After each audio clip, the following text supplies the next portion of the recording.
Hey everybody, what's up? Today we're doing something new again. I think I'm starting another series. I just can't get my head out of the traditional TV format, I guess. I really like series, I really like episodes. So this video is going to introduce you to our new series about ballet. More specifically, me doing ballet in my 20s. It's very exciting. Yes, I know. Hey, Editing Grinch coming at you. Just to quickly explain why the video is so long, the first half is my backstory, the second half is me analyzing footage of me doing ballet as the progress tracking that you're going to see over this series. So that is why it's not all one thing. Okay. So yeah, this is going to be a series tracking my progress with ballet as an adult in my 20s, my late 20s to be exact. Actually, this is the last year of my 20s. So I had to start this series now, otherwise I wouldn't be able to title it this way, which I think has a really good ring to it. So why am I doing this? What's my backstory? What's the whole situation? Let's begin. Let's go right back to the beginning. As I'm sure many girls, many young girls and boys and everything in between dreamed of when they were kids, I dreamed of being a ballerina. I not only dreamed, but I also pretended to be a ballerina throughout much of my childhood. Here is a picture of me dancing in a bathing suit because I didn't have a leotard, because I never actually took any lessons. You're playing the guitar now, isn't that great? You're doing good. Yeah, sounds good. Yeah. Because I'm the best guitar player in the world. Yeah. Self-taught, no lessons. Thank you very much, Pop. You know, my memories from this time are very vague and abstract. So I don't know how long I was like prancing around thinking I was a ballerina for, but I think it was a fair amount of time. Maybe a few years. But yes, I never actually did take any lessons because we couldn't afford it, and I think my parents really prioritized academics heavily over physical education. I was also really interested in gymnastics. I obsessed over Nadia Comaneci, which I mentioned in one of my other videos. Around the time that I was watching that documentary, I was like doing somersaults and flips on the couch and stuff like that. And the ballet and the gymnastics interests probably overlapped quite a bit in this early childhood period of time. I don't know if I had had the opportunity to take lessons, where it would have gone. I like to think that I would have been extremely talented. Maybe that was the career that got away from me. Maybe that's what I was always meant to be. But alas, that is not what occurred. And then I guess I just kind of forgot about it. Life happened and I went to school and never took any sort of formal dance lesson at all, I don't think. Or any sort of like sport or anything outside of school. Like I did some extracurriculars out of my own will, but that was later on. Like I did a year of cheerleading in high school.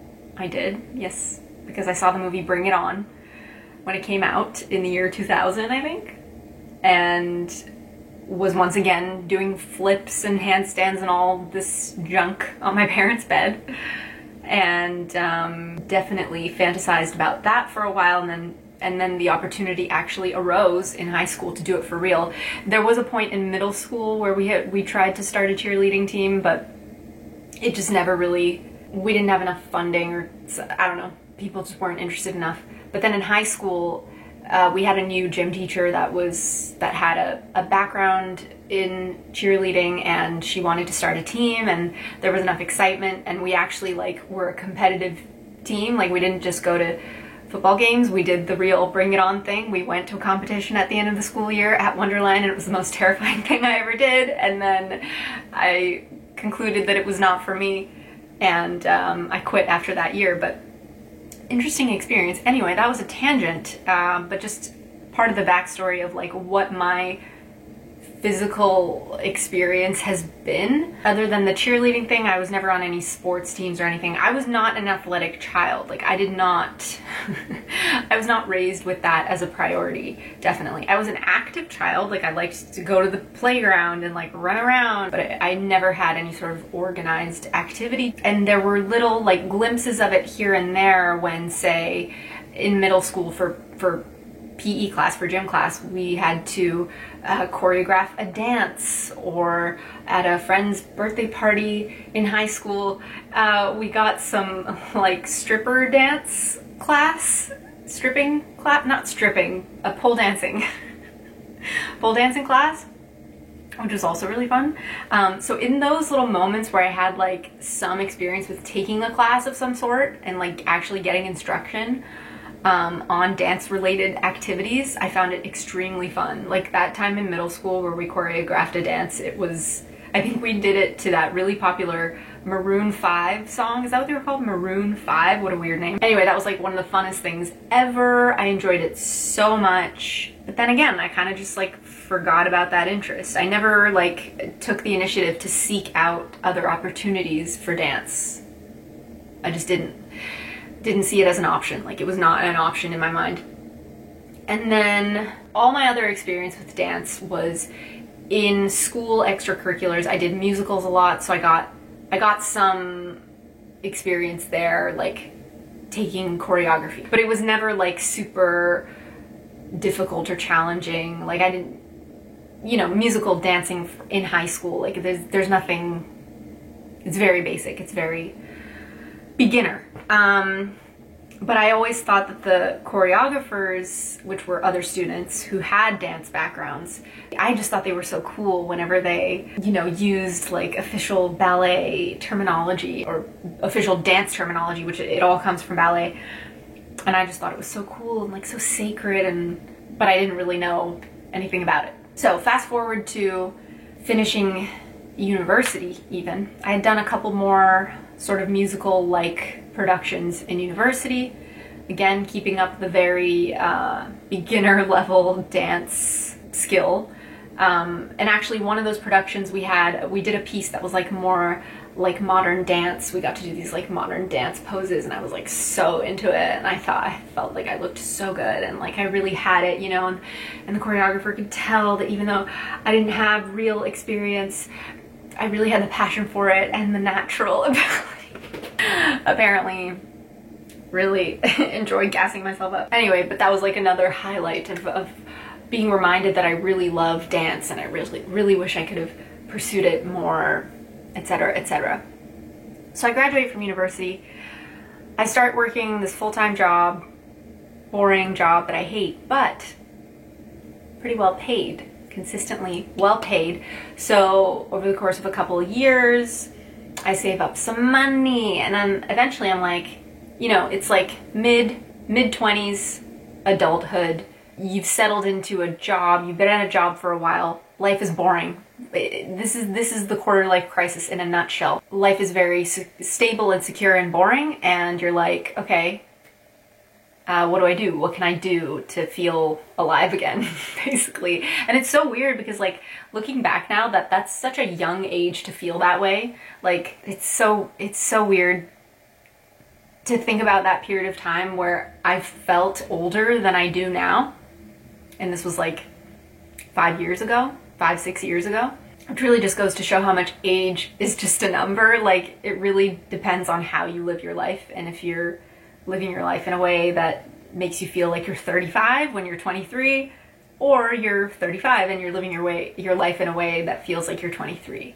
So that's where I was at that time. And I don't know what triggered it. I don't know what reminded me. But at one point I was suddenly like, oh, wait a minute.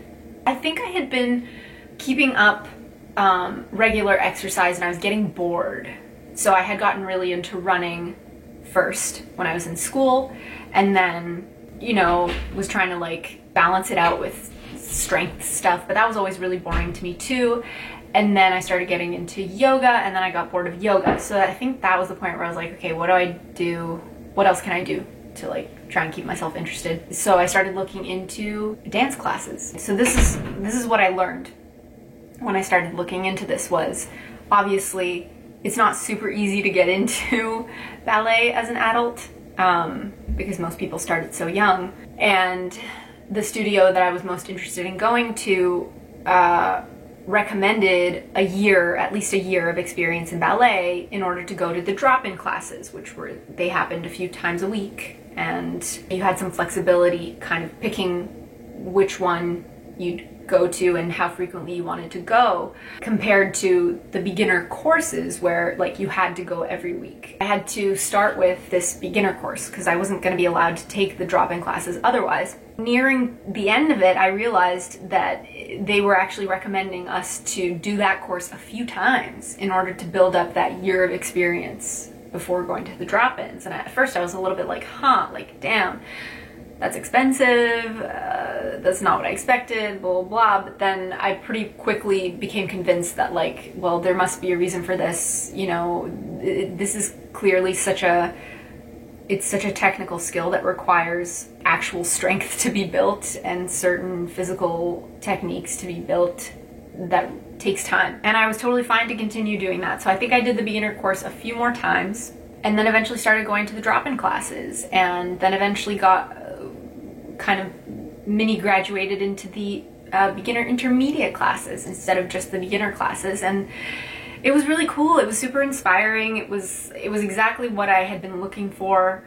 You know, not only was I doing this thing that I had been so interested in doing as a young kid and finally doing it, but just knowing that you can take something that you wanted to do a long time ago and you can do it as an adult. It's not too late. And obviously, you know, my intention wasn't to become a professional ballerina. It wasn't to make it my life or anything.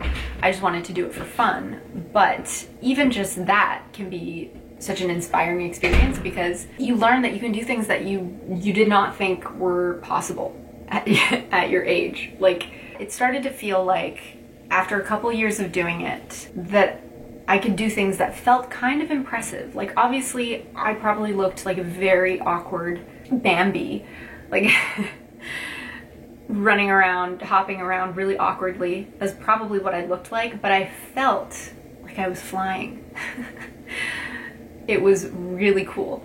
So I took those classes for about 3 years. I think it was about 3 years. And I had no intention of stopping. And then all of a sudden, suddenly, I stopped. I stopped going. Because I got busier with other things, and it was too much of a time commitment all of a sudden. Because I think I'd been going twice a week, and every class was an hour and a half. And then I was also stretching for an hour afterwards. And I was commuting back and forth from the class almost an hour each way. I wasn't living as close as I did when I started. And so it wasn't like a conscious decision. It just, other things got in the way, and then I did not go to another class again for years. So I think I stopped, it was about 2 years ago, exactly. Yeah. So that's where we are now. I missed it, especially this year, not having, you know, being so confined. I've had like some of the best catharsis moments and therapeutic moments have been dancing like a crazy person in my room, and to feel that release and to just like let your body go in all these different directions. It feels so good. Like, it's different from running or doing weight training, because there's not as much of a range of motion in those activities, and that's kind of like always been my default, were those activities. And then every time I danced, I was like, oh my god, this feels so amazing in such a different way. But I never felt like, you know, obviously I couldn't go back to the classes this year. They've been doing them online, but I didn't want to do them online. I felt like that would be awkward, and I wouldn't be able to do the center work stuff where you have to like run and jump and stuff at home. There's not enough space for that. But then eventually, recently, I became obsessed with ballet again on YouTube, like just going down YouTube rabbit holes. And it reignited the urge so strongly in me that I had to start doing it again. And I've actually started doing it not with live online classes, because I don't feel like I'm ready for that. But I've been doing it with like pre-recorded follow along bar classes, there's this really great YouTube channel that I'll link below, Catherine Morgan. She does like full bar classes. But here's where I put my disclaimer. I do not recommend or encourage anyone to start doing ballet at home if you have no experience doing it, because it's a pretty weird way to position your body, and if you don't know how to do it right and you don't do it at the right pace, you will probably injure yourself. So the only reason I'm doing this is because I have a few years of experience getting in-person classes where I had somebody there who could see my body and tell me what I was doing wrong. And so I've learned a lot about that, and I know how to self-correct. Plus I'm filming myself doing it, so that's the other, that this leads me into kind of talking about how this series is going to go. Basically, I'm going to be filming myself doing these ballet classes. I've already filmed it, and it's quite a trip to watch myself. But I'm going to be filming myself, I think, once a month, and once a month I'll make a video about my progress, and that's probably too frequent to see any progress, but maybe I'll make it less frequent if that's the way that it pans out. But I thought it would be a really cool experiment in the whole tracking progress thing that I talked about in my imposter syndrome video, which I just find so fascinating, and doing YouTube in general has made me so much more interested in this. So I thought this would be a really fun, specific application of that. So if you're interested in ballet, if you've always wanted to try it but you never got to, this might be a fun starting point just to see someone do it who never had any childhood experience doing it. And of course, I look really awkward. Like, I'm not I'm not good at it. It's been 2 years since I did it, and even then, like, I was still an amateur beginner at the time. So it's not super pleasing to the eye, to be honest, and any experienced ballet dancer that comes across this video is probably going to be crying watching me. But this is the really satisfying part for me, is that I get to kind of roast myself. I'm going to be showing you the exercises that I do in the class, starting from about halfway through, because that's where the more interesting stuff happens. And I'm going to be basically picking out and pinpointing all the things that I'm doing wrong because I can already see so many things that I'm doing wrong. And the really fascinating thing about that is that when you're doing it, like, it just goes to show how little awareness of my own body I have, because I can't feel that I'm not as turned out as I think I am.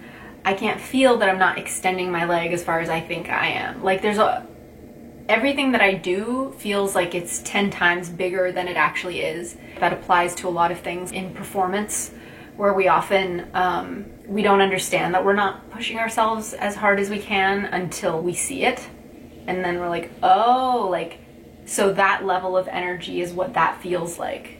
And actually performing with full energy is like being on crack, apparently, because I feel like I'm trying so hard when I'm doing it, but then there's all these things that just look so like blah, and like it looks like I'm not trying at all.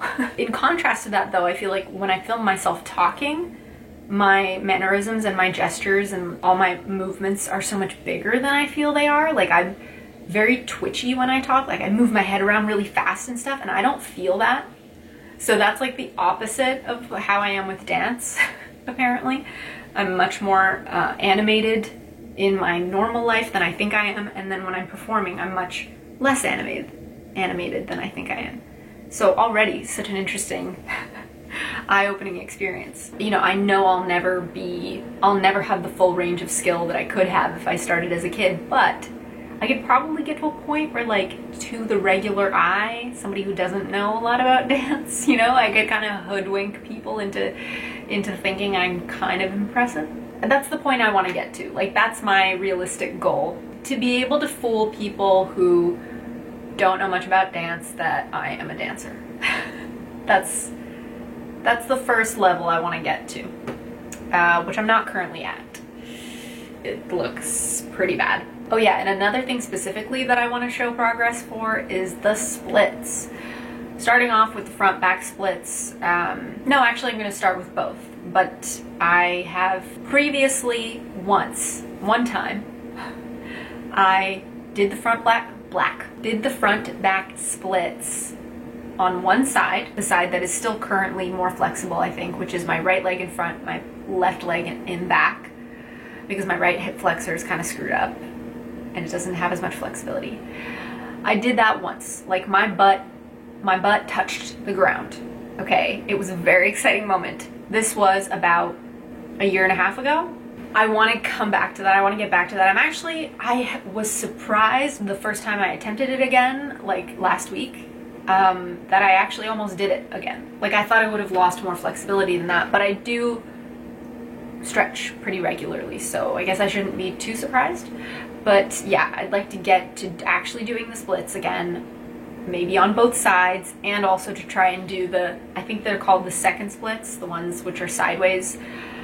That feels almost unrealistically ambitious, but hey, let's give it a go. This is what this kind of series is about, okay? So if it takes me 2 years, that's fine, because I think it took me, I can't remember how long I was like stretching specifically and attempting specifically to do the front back splits. It might have been about a year or two. So I'm in it for the long haul. I'm ready to go.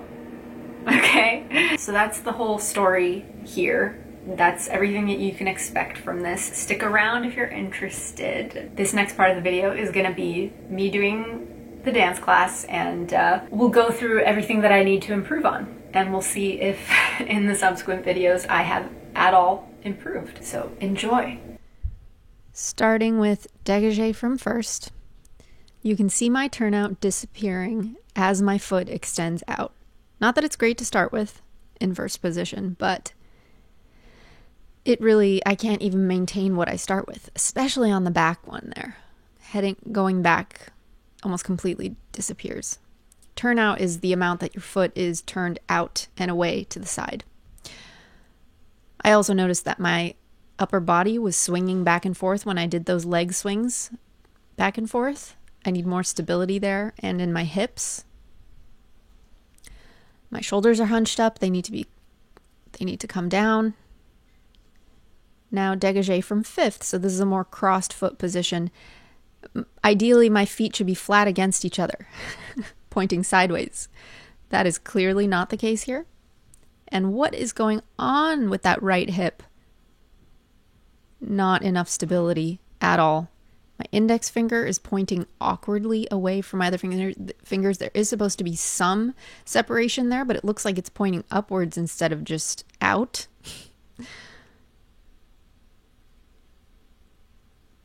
And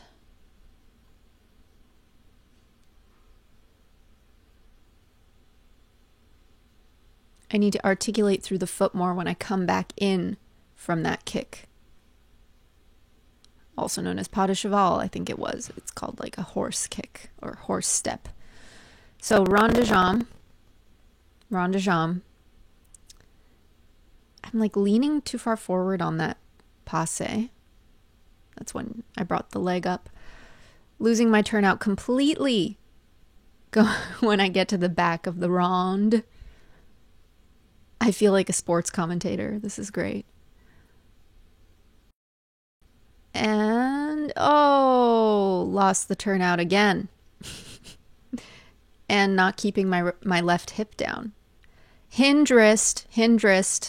Oh, there it is again. I need to straighten my wrist. I'm trying to create a general arch in my arm by hinging my wrist, and that's not doing it. That's just giving me a flamboyant wrist. This forward bend is actually better than I expected, unless it's the trick of the angle, but I'm actually not hinging my butt backwards when I do it, which is great. Although this back bend, not so great. I need a lot more flexibility there. I feel like I'm bending so much further back than I actually am. Now we're doing a lunge. Look at that right foot. No turnout. None. You're supposed to be touching the floor with the bunion of your foot, which is probably why I don't do it, because it hurts.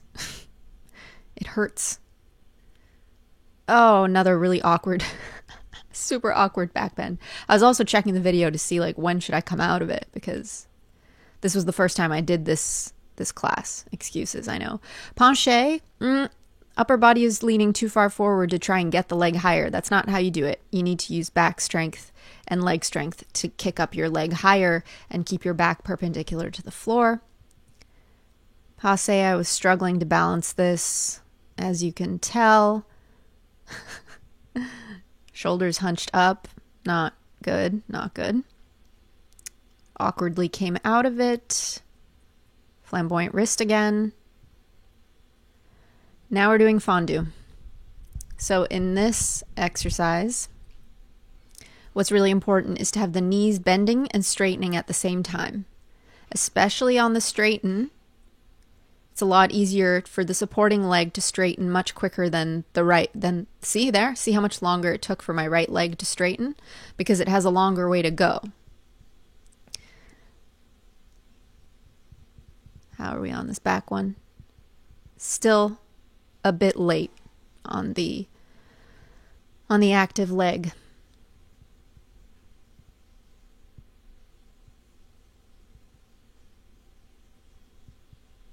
And I feel like I'm always lifting my hip too much on the active leg as well. I'm not keeping it stable. Frappe, to strike.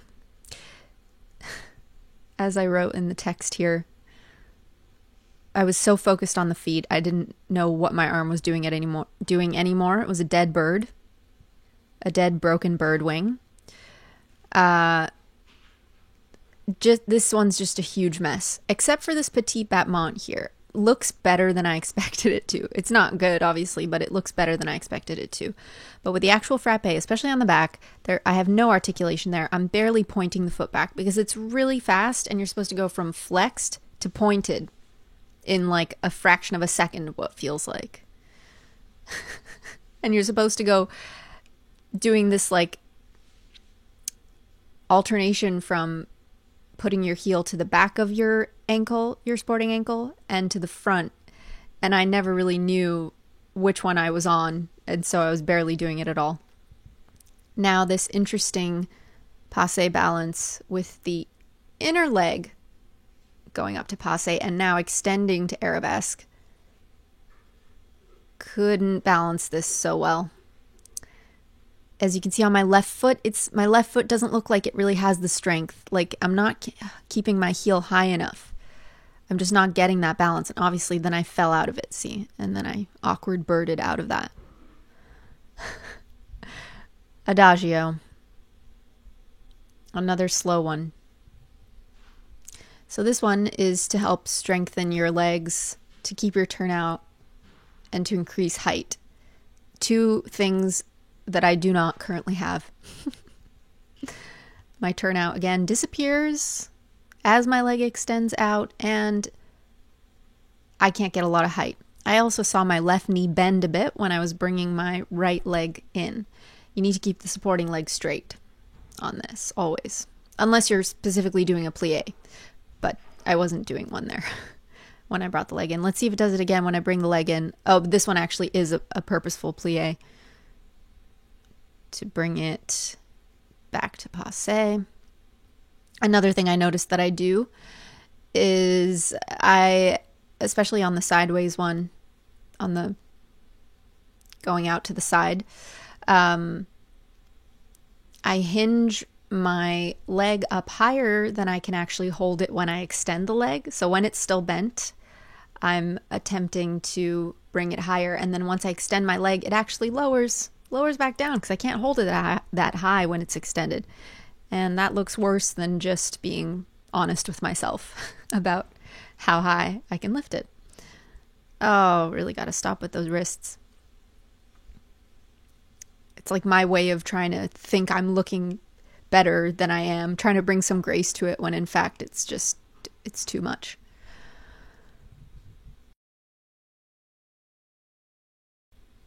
So we're almost done with this one. What was that? What is that turning my knee almost completely inwards? Oh God. And look at me here. Oh, I'm so proud of myself. I thought it was so good. To be fair, couldn't see myself in slow motion while I was doing this. Look at that arm. What? Okay, I fixed it a little bit there, but well. Grand battement. the leg kicks. I really enjoy doing this one, but this class, she was repeating all the exercises without the bar. I didn't show you that for most of the other ones, but for this one, I only did it without the bar, and I shouldn't have because it's too early for that. Do you see how my left hip just lifted up to try and cheat my way to height there? That's not how it's done. It's got to be from the butt and the underside of the leg, the hamstrings. Here I got really confused because she did a little bit of a tricky thing, switching the legs and the arms from how they usually are. So I'm trying it again. But see how my supporting foot like jumps around when I do the kick? That's because I'm trying to use force to get height on the active leg, and that's cheating. And that doesn't allow me to be stable. I have to do it with more control. I'm definitely also raising my active hip on these. Yeah, I'm not keeping it down. I'm cheating 100%.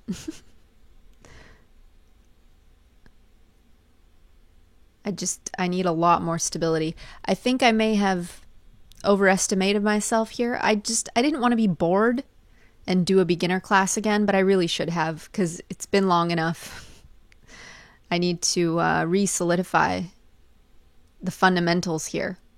Otherwise, you're just flailing, which is essentially what I did. I mean, it was fun. It was fun in the moment, but I was totally flailing. So yeah, that's the class. Lots to work on, lots to work on. This is the splits here. I sped this up to 700%, so I did this over the course of a few minutes. It's not great. It's not horrible. But I really wasn't getting much lower than this. Felt like I did better on that first time a couple weeks ago when I tried it. Of course. I swear I did it better the first time.